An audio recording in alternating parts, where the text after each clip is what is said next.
6차 핵실험 이후 문재인 정부가 대북 강경 모드로 급선회하는 모습을 보이고 있습니다. 이 부분에 있어서 쓴소리를 하고 계신 분이죠. 정세현 전 통일부 장관 오늘 초대석에 모시고 어떻게 해야 할지 좀 지혜를 구해보도록 하겠습니다. 장관님 어서 오십시오. 예. 네. 어느 토론회 자리에서 문재인 대통령이 완전히 일본의 아베 총리처럼 돼가고 있다 이러셨더라고요. 네, 지난 7일 날 저녁 때. 어떤 뜻입니까? 지금 트럼프의 그 대북 압박도 사실은 뒤에 저는 아베가 있다고 생각합니다. 아하. 아베가 그러니까 트럼프의 그 대북 그 압박 제재를 더 부추기는 그런 측면이 있어요. 예. 그러니까 뭐 하루에 2번 전화했다고 우리가 불어본 적도 있었지만은 바로 이렇게 아베가 수시로 트럼프와 대화를 하면서 트럼프로 하여금 한반도에서 일이 벌어지도록 만드는 거예요. 한반도 유사가 생기면 일본의 자유대 해외 출병이 가능해집니다. 그렇죠. 실제로 이미 또 미국이 이걸 해주겠다고 약속을 했던 바고. 예. 그런 상황을 만들고 싶어가지고 트럼프를 자꾸 부추기는데 바로 그 부추김을 받은 트럼프가 지금 무슨 뭐 한국 대통령이 너무 북한에 대해서 유화적이다 하는 식의 얘기를 하고 난 뒤에 바로 지금은 대화를 얘기할 때가 아니다. 그렇습니다. 북한의 최대 응징을 준비하라 뭐 그렇습니다. 이런 이제 지시가 내려가잖아요. 또 사드 4기 추가 배치하고. 그렇죠. 예. 그걸 보고 아니 지금 저게 좀 트럼프의 비에 맞는 입맛에 구미에 맞는 발언을 왜 우리 대통령이 하나. 트럼프 그 입맛에 맞는 얘기를 제일 잘한 게 아베인데 그래서 나는 분명히 같은 모습에 같은 이름을 가진 문재인이라는 사람을 대통령으로 뽑는데 캠프에서도 외곽에 협조를 했는데 네. 지금 동명 이인이 지금 우리나라를 지배하는 정치를 옹호했다 하는 얘기를 했어요. 예. 그랬더니 완전히 달라졌다. 네. 그러니까 이제 그쪽에서는 청와대나 이런 쪽에서는 좀 섭섭해하는 모양입니다. 다른 건 다 좋은데 아베에다 비유한 건 좀 그랬다 그러는데 그건 뭐 글쎄요. 아베라는 표현이 이제 기분 나빴으면은 그거는 좀 미안하게 됐는데 내용상으로 보면은 문제다. 문제가 있죠. 왜냐하면 좋습니다. 예. 독자적인 특히 한반도 문제 아닙니까? 네. 남북 관계를 중심축에 놓고 한반도 문제를 풀어나가겠다고 약속을 하고 표를 받은 사람이 그렇죠. 남북 관계가 악화되는 걸 계기로 해서 일본의 정상국가화를 꿈꾸는 아베하고 같은 방향으로 가면 어떡합니까? 그래서 제가 그 얘기를 했었죠.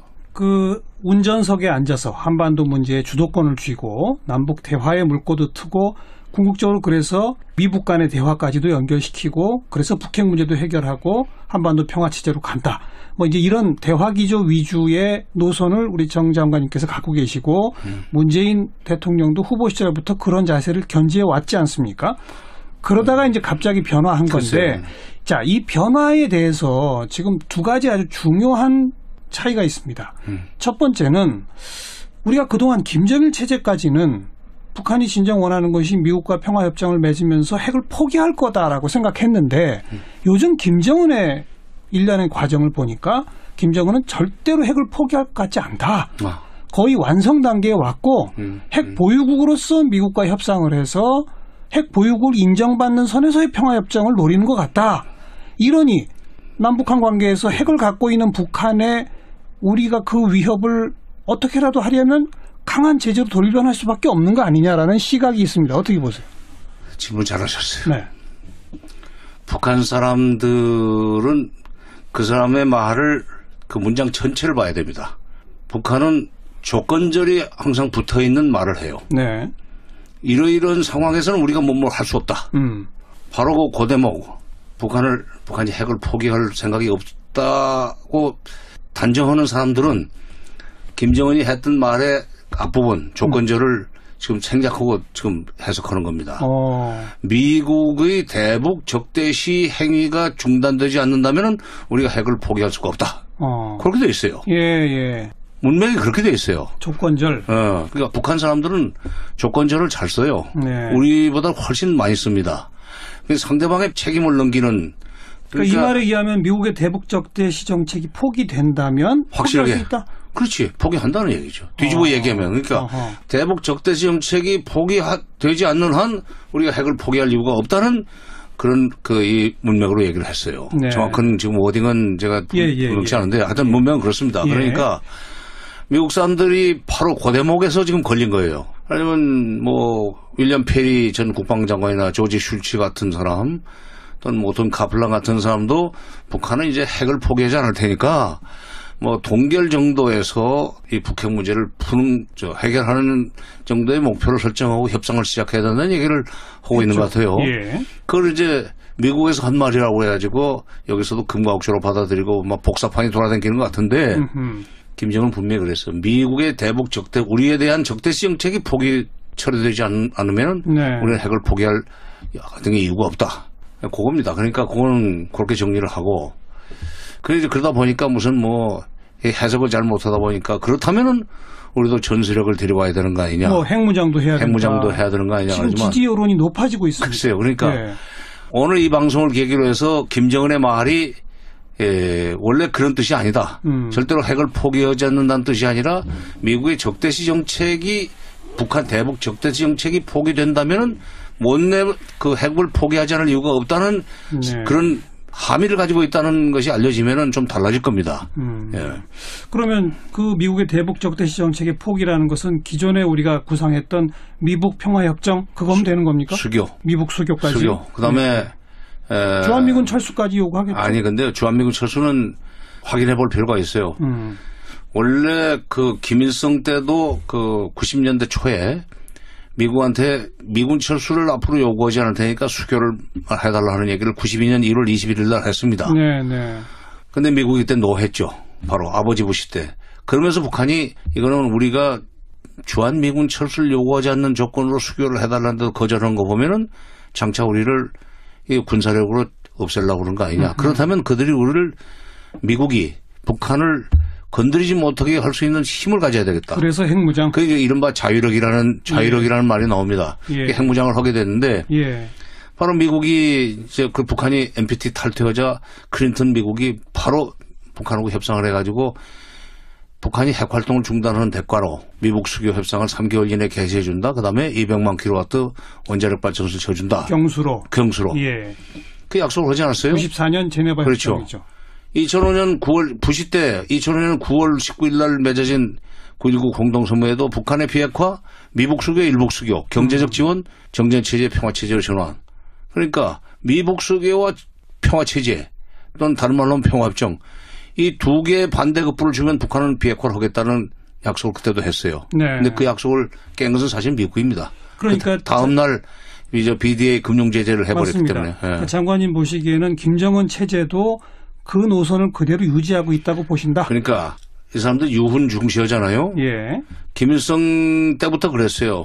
미국이 우리를 압살을 하지 않는다면 그리고 우리를 적대시하는 정책을 처리한다면 우리가 핵을 가질 이유가 없다. 예. 똑같습니다. 지금 손자 때까지. 알겠습니다. 예, 그러니까 그 북한 말은 그 문맥을 잘 읽어야지 네. 단어 몇 개를 가지고 하면 안 돼요. 그러니까 독자적 핵무장론이나 뭐 전술핵은 미국이 절대로 허용해 주지 않습니다. 그리고 답이 될 수 없다. 그럼요. 그렇다면 미북 평화협정 및 미북 수교, 일북 수교라고 하는 극적인 선회가 지금의 아베 트럼프 정권 하에서 가능할까요? 아베는 뭐 역시 이제 일본 총리인데 전통적으로 일본 외교를 보면 미국 외교를 따라가는 경향이 있습니다. 그렇죠. 그래서 일본에서는 일본 소위 진보 성향의 지식인들은 인텔리들은 자기네 나라의 외교를 추미 외교라고 그래요. 네. 미국을 추종하는 맞습니다. 추미 외교. 근데 그 미국이 그들의 국제정치적 또는 국가이익을 위해서 국제정치 또는 국가이익을 위해서 북한과 뭐 평화협정도 체결하고 수교도 해서 차라리 북한을 미국 편으로 끌어들이는 것이 낫겠다는 식으로 하면 저 급선회할 수 있습니다. 응? 예. 그런 가능성이 있기 때문에 지금 트럼프가 아무리 뭐 이 예측 불허고 그다음에 과격한 대통령을 할지라도 역시 그 미국의 대통령은 미국의 국가이익이라는 관점에서 모든 걸 결정하지 않겠어요? 예. 그러니까 중미 관계에서 미중 관계, 미중 관계에서 미국이 북한을 차라리 조금 자기네 편으로 끌어들이는 것이 유리하다고 생각하면은 바로 그 북한이 요구하는 조건을 들어주면서 네. 북핵 문제 해결 프로세스를 시작하자고 저는 봅니다. 그럴 가능성이 분명히 열려 있기 때문에 더더욱이나 문재인 정부는 기존의 대화 위주의 노선을 계속 가야 한다. 그 말씀이신 거죠? 그렇게 갔었어야 되는 거죠. 지금 와서는 지금 조금 그 되돌아오기가 어렵게 됐는데. 좋습니다. 예. 자, 두 번째, 이렇게 문재인 정부가 강경 모드로 선회한 것을 설명하는 그들 내부의 논리 가운데 하나는 지금 미국의 트럼프 정부가 한반도 내 군사적 위협과 긴장을 계속 고조시키고 있기 때문에 일시적으로라도 한미 간에 뭔가 다툼이 있는 것처럼 비추어지는 것은 한반도의 긴장을 오히려 고조시킨다. 지금은 미국의 입장을 우리가 따라가 주는 것이 그나마 한반도의 위기 상황을 조금 통제할 수 있는 그런 상황이 되기 때문에, 다시 말하면 미국의 섣부른 무슨 선제 도발 등등을 못하게 막는 그런 카드가 되기 때문에 문재인 정부도 강경 모드로 갈 수밖에 없다. 일부에서는 그걸 트럼프 대통령의 이 가랑이 사이를 기억하고 있다, 이런 표현까지 쓰는 일부 언론인도 있었습니다. 이런 시각에 대해서는 어떻게 보세요? 이게 김영삼 정부 때 그 한미 간에 북핵 문제를 놓고 좀 엇박자를 낸 적이 있습니다. 예. 그때 미국에서 우리한테, 한국한테 항상 내걸었던 얘기가 바로 그런 거예요. 지금 북한 앞에서 우리가 이 균열이 입장 차이가 있는 것처럼 보이는 건 절대로 좋지 않다. 그건 북한을 이롭게 하는 거다. 그러니까 우리가 하는 대로 따라와라. 그것이 한미 공조다 하는 식으로 네. 우리한테 그걸 강요를 했었죠. 예. 근데 그때 김영삼 대통령은, 저는 그때 청와대 비서관으로 있었으니까. 비서관이었죠. 김영삼 대통령은 좀 특이한 분이어서 그 미국의 그런 요구를 잘 안 들었어요. 네. 나는 내 목소리 내고 나는 우리나라는 우리나라 목소리를 낸다. 그러니까 그 당시에 대통령 그 참모들은 말하자면 미국과 어느 정도 엇박자를 내더라도 우리의 국가 목표, 우리의 국가 이익을 위해서는 우리 길을 가야 된다 하는 그런 이 권위를 대통령한테 용감하게 했기 때문에 난 그렇게 됐다고 봐요. 예. 그런 점에서 보면은 지금 문재인 대통령이 트럼프의 무슨 말에 따라서 움직이는 것 같은 그런 모양새가 마치 북핵 문제를 해결하기 위해서 한미 공조를 강화하기 위한 것이고, 그거는 불가피한 거고 상당히 그 깊은 뜻이 있다. 네. 그런 식으로 미워하는 건데, 일 잘못해놓고 자기 행동을 정당화하려는 해괴한 그 논리에 불과합니다. 변명거리에 불과해요. 변명에 불과해요. 제가 볼 때는 그건 잘못한 거예요, 참모들이. 예. 그런 식으로 해서 그걸 문재인 대통령으로 하여금 남북관계 개선으로 돌아올 수 없는 다리를 건너게 만들어 놓고, 지금 우리는 문재인 대통령은 후보 시절에 북핵 문제를 해결하기 위해서라면 미국보다 북한을 먼저 갈 수도 있다고 그랬고, 그랬죠. 남북관계를 중심축에 놓고 한반도 문제를 풀어나가겠다는 얘기를 했던 분 아니에요? 예. 그러면 미국과 똑같은 목소리를 내지 않고 미국과 엇박자를 내더라도 결국 우리가 한반도 상황을 주도할 수 있는, 운전석에 앉을 수 있는 그런 쪽으로 말씀이 나가도록 보좌를 했어야죠. 지속적으로 그걸 못 해놓고는 지금 와가지고 이거 굉장히 깊은 뜻이 있다. 너희들 지금 연작이 대붕의 뜻을 모르는 모양인데. 자기 변명이다. 자기 변명이죠. 그런데 줄곧 취임하면서부터 후보 시절부터 북한에 끊임없이 대화 제의를 하고 했음에도 불구하고 어찌 보면 완전히 무시당한 거잖아요. 취임 이후에 미사일 발사, 핵실험 등등이 아주 더 빈발하고 있으니까 이렇게 무시당하는 상황에서 그래도 뭔가는 하지 않을 수 없다.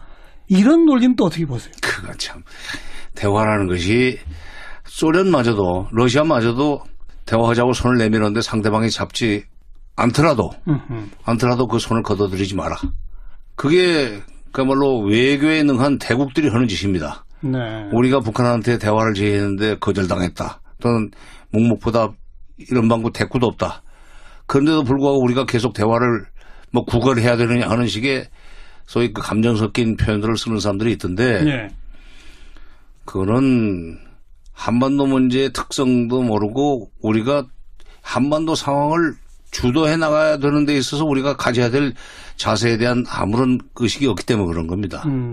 우리가 이걸 책임져야 되는 입장에서는 북한이 대답이 없다고 그래가지고 그러면 취소, 그다음부터 우리는 압박으로 들어갈 거야 라고 하는 것은 그런 어른답지 못한 태도예요. 네. 정세현 전 장관님 식의 주장과 생각이 얼마 전까지만 해도 그래도 우리 사회에 꼭 다수라고까지 말하진 뭐하지만 상당 부분 지지를 받았었습니다만, 요즘 국면이 변화하면서 정 장관님의 시각과 주장이 조금 소수화되고 있다는 인식을 갖고 계시죠? 아니 근데 원칙이나 진리는 이게 지지율 가지고 그다음에 그 뭐 찬성률 가지고 결정되는 게 아니잖아. 진리는 진리고 네. 원칙은 원칙이죠. 네. 그리고 남북 관계를 중심축에 놓고 한반도 문제를 풀어나가려고 하면은 대화에 대해서는 우리가 뭐 구걸이라는 표현을 쓰는 게 지금 기분이 나빠서 그런데 하여튼 꾸준히 대화를 촉구해야 됩니다. 그래야 북한도 돌아올 수 있는 저 상황이 바뀌면 돌아올 수 있는 명분이 있고 예. 그때 이제 우리한테 이 한반도 문제의 주도권이 들어오고 바로 그게 운전석에 앉는 그 길이에요. 그래서 그러니까, 원칙은 꼭 견지해야 한다. 그럼요. 그러니까 미국이나 러시아 같은 나라들은 작은 나라를 상대로 해서 얼마든지 그래도 되고 우리는 같은 민족끼리 대화를 하자는데 일단 저 사람들이 다른 계획이 있어가지고 얼른 지금 대답을 안 하고 있는데 지금 노는 안 했어요. 대화하자는데. 네. 저 군사회담이나 적시자 회담에 대해서 노라고 하지는 않았습니다. 알겠습니다. 자, 한 가지 주목해야 될 대목이 지금 유엔에서 강한 대북 제재안 표결에 막 들어가자 이러면서 뭐 미국과 중국 사이에 신경전과 물밑 대화가 오간다 뭐 이런 얘기들이 막 들리는 요 와중에 중국의 지금 외교 분야의 최고 실권자가 미국을 가지 않습니까? 양재철. 예. 국무위원이죠. 예. 즉 외교 장관보다 높은 거랍니다. 외교부장을 지내고 외교 담당 국무위원으로 있죠. 그것의 의미는 뭐라고 보세요? 저는 지금 그러기 전에 9월 8일 날이 이제 구구절 전날입니다. 네네. 정권 수립 기념일 전날 주중 북한 대사관에서 아마 연회가 열렸던 것 같아요. 축하. 거기에 새로 지금 중국의 육자회담 수석 대표가 된 사람이 참석을 한 모양입니다. 네. 갔다 온데 양자치가 지금 내일 간다는 거 아니에요, 중국에? 예. 미국에. 예, 미국에. 그거는 지금 중국이 이제 드디어 미북 대화를 중재하러 가는 거 아닌가. 사실 그걸 우리가 했었어야 돼요. 네. 우리가 했었어야 됩니다. 그러니까 트럼프가 뭐 화낸다고 그래가지고 뭐 지금은 대화 얘기할 때가 아니다. 나 좀 북한에 대해서 최대 응징을 준비하는 식의 얘기를 할 것이 아니라 그건 그것대로 해주면서도 물밑으로 이거 계속 이렇게 갈 수 없지 않느냐. 당신네 전쟁 결국은 못하는 거 아니냐. 미북 대화해라. 그리고 그런데 아무튼 9월 8일 주중 북한 대사관에서의 연회 그 얘기를 왜 연결시키신 겁니까? 아니 미리 통보해서 9월 9일 날 전화해가지고 사고 치지 마라. 북한한테? 그렇지. 만약 거기서 너희들 당신네 일정이 있겠지만 거기서 조금이라도 도발적인 무력 시위가 있으면은 우리가 지금 당신네가 결국은 미북 대화를 통해서 문제 해결을 하려고 그러고 미국으로부터 뭐 미북 수교라든지 평화협정 받아내려고 그런 거 아니냐. 네. 그거 시작하려면 우리가 다리를 놓아야 되는데 그걸 할 수 없게 만드는 것은 그건 바람직하지 않다. 내가 곧 우리가 양재치 국무위원이 미국을 갈 테니까 9월 9일은 조용히 있어라. 조용히 있어라. 다녀와서 좋은 결과 있으면은 또 다시 연락해 주마. 그러니까 그거를 지금 뭐냐면 미북 대화 중재권을 우리가 뺏겼다는 사실. 여기에 대해서 그리고 아무튼 9월 8일 그런 통보에 북한이 호응해서 구구절을 기해서 아무런 도발을 안 했다? 안 했죠. 안 했다고 봅니다. 그리고 이제 아주 대대적인 소위 그 축하 파티만 하지 않았어요? 내부 파티만 했죠. 내부 파티 했죠.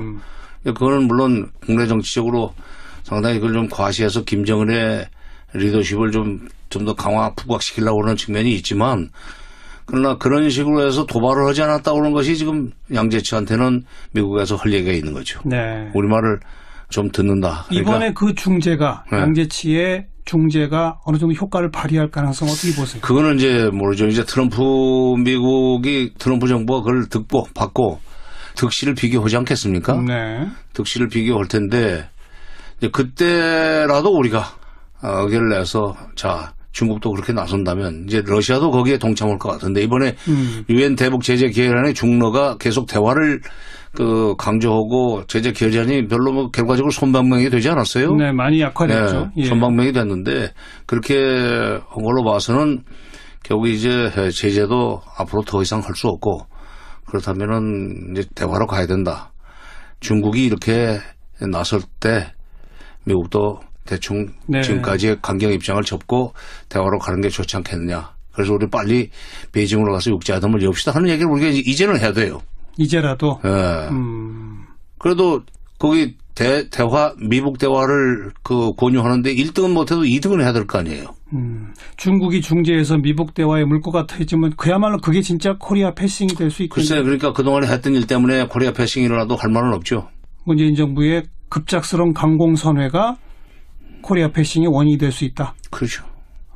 그런데 이제 뭐 코리아 패싱이 될지라도 결과적으로 그렇게 해서 대화 분위기가 조성이 되면은 국가적으로 이득이죠. 뭐 득이니까. 지금이라도 입장을 선회해라. 그럼요. 그러니까 양재치의 방미 과정을 좀 예의주시해가면서 그게 대화 쪽으로 기울어질 것 같으면 우리도 그 준비를 해야죠. 알겠습니다.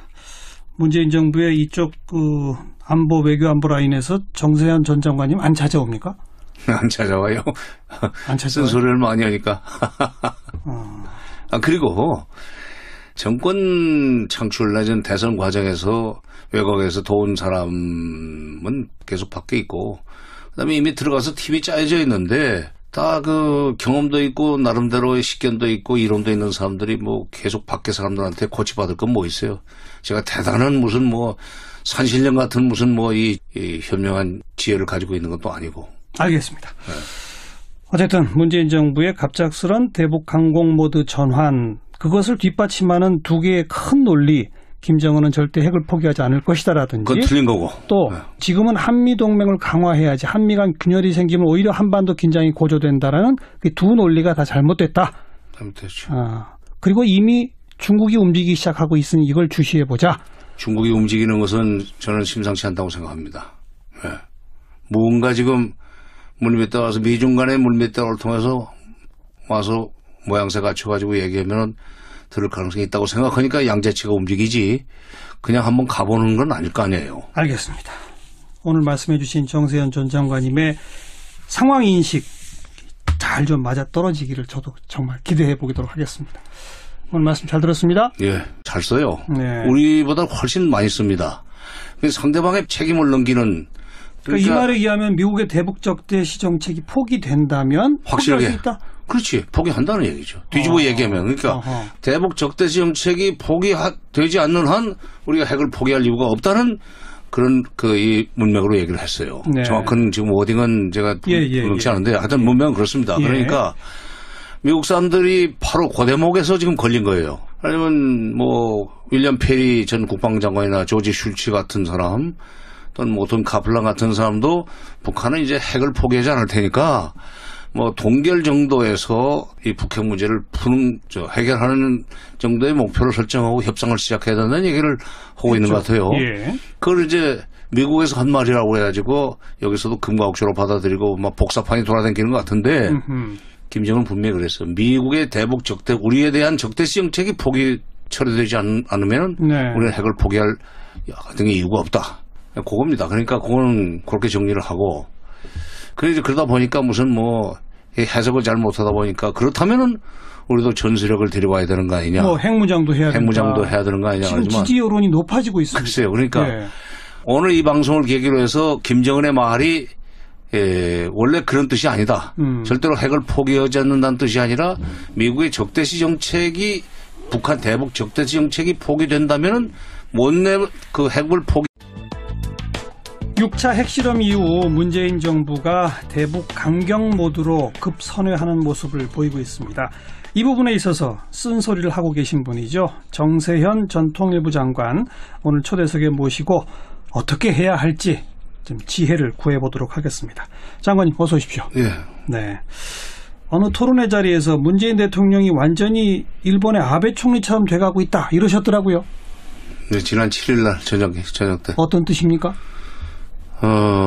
지금 트럼프의 그 대북 압박도 사실은 뒤에 저는 아베가 있다고 생각합니다. 아하. 아베가 그러니까 트럼프의 그 대북 그 압박 제재를 더 부추기는 그런 측면이 있어요. 예. 그러니까 뭐 하루에 2번 전화했다고 우리가 부러운 적도 있었지만은 바로 이렇게 아베가 수시로 트럼프와 대화를 하면서 트럼프로 하여금 한반도에서 일이 벌어지도록 만드는 거예요. 한반도 유사가 생기면 일본의 자유대 해외 출병이 가능해집니다. 그렇죠. 실제로. 이미군 또 미국이 이걸 해주겠다고 약속을 했던 바고. 예. 그런 상황을 만들고 싶어가지고 트럼프를 자꾸 부추기는데 바로 그 부추김을 받은 트럼프가 지금 무슨 뭐 한국 대통령이 너무 북한에 대해서 유화적이다 하는 식의 얘기를 하고 난데 바로 지금은 대화를 얘기할 때가 아니다. 그렇습니다. 북한의 최대 응징을 준비하라 뭐 그렇습니다. 이런 이제 지시가 내려가잖아요. 또 사드 사기 추가 배치하고. 그렇죠. 예. 그걸 보고 아니 지금 저게 좀 트럼프의 비에 맞는 입맛에 구미에 맞는 발언을 왜 우리 대통령이 하나. 트럼프 그 입맛에 맞는 얘기를 제일 잘한 게 아베인데 그래서 나는 분명히 같은 모습에 같은 이름을 가진 문재인이라는 사람을 대통령으로 뽑는데 캠프에서도 외곽에 협조를 했는데 네. 지금 동명 이인이 지금 우리나라를 지배하는 정치를 옮겨있다 하는 얘기를 했어요. 예, 예. 그랬더니 완전히 달라졌다. 네. 그러니까 이제 그쪽에서는 청와대나 이런 쪽에서는 좀 섭섭해하는 모양입니다. 다른 건 다 좋은데 아베에다 비유한 건 좀 그랬다 네. 그러는데 네. 그건 뭐 글쎄요. 아베라는 표현이 이제 기분 나빴으면은 그거는 좀 미안하게 됐는데 내용상으로 보면은 문제다. 문제가 있죠. 왜냐하면 좋습니다. 예. 독자적인 특히 한반도 문제 아닙니까? 네, 네. 남북 관계를 중심축에 놓고 한반도 문제를 풀어나가겠다고 약속을 하고 표를 받은 사람이 그렇죠. 남북 관계가 악화되는 걸 계기로 해서 일본의 정상국가화를 꿈꾸는 아베하고 같은 방향으로 가면 어떡합니까? 그래서 제가 그 얘기를 했었죠. 그 운전석에 앉아서 한반도 문제의 주도권을 쥐고 남북 대화의 물꼬도 트고 궁극적으로 그래서 미북 간의 대화까지도 연결시키고 그래서 북핵 문제도 해결하고 한반도 평화 체제로 간다. 뭐 이제 이런 대화 기조 위주의 노선을 우리 정 장관님께서 하지 않을 이유가 없다는 네. 그런 함의를 가지고 있다는 것이 알려지면은 좀 달라질 겁니다. 예. 그러면 그 미국의 대북 적대시 정책의 포기라는 것은 기존에 우리가 구상했던 미북 평화협정 그거면 되는 겁니까? 수교. 미북 수교까지. 수교. 그다음에 주한미군 철수까지 요구하겠죠. 아니 근데 주한미군 철수는 확인해 볼 필요가 있어요. 원래 그 김일성 때도 그 90년대 초에 미국한테 미군 철수를 앞으로 요구하지 않을 테니까 수교를 해달라는 얘기를 92년 1월 21일 날 했습니다. 네, 네. 근데 미국이 그때 노했죠. 바로 아버지 부시 때. 그러면서 북한이 이거는 우리가 주한미군 철수를 요구하지 않는 조건으로 수교를 해달라는 데 거절한 거 보면은 장차 우리를 군사력으로 없애려고 그런 거 아니냐. 그렇다면 그들이 미국이 북한을 건드리지 못하게 할 수 있는 힘을 가져야 되겠다. 그래서 핵무장. 그게 이제 이른바 자유력이라는 말이 나옵니다. 예. 핵무장을 하게 됐는데 예. 바로 미국이 이제 그 북한이 NPT 탈퇴하자 클린턴 미국이 바로 북한하고 협상을 해가지고 북한이 핵 활동을 중단하는 대가로 미북 수교 협상을 3개월 이내에 개시해준다. 그다음에 200만 킬로와트 원자력 발전소를 쳐준다. 경수로. 예. 그 약속을 하지 않았어요? 94년 제네바 그렇죠. 협정이죠. 2005년 9월 부시 때 2005년 9월 19일 날 맺어진 9.19 공동선언에도 북한의 비핵화, 미북 수교, 일북 수교, 경제적 지원, 정전체제, 평화체제로 전환.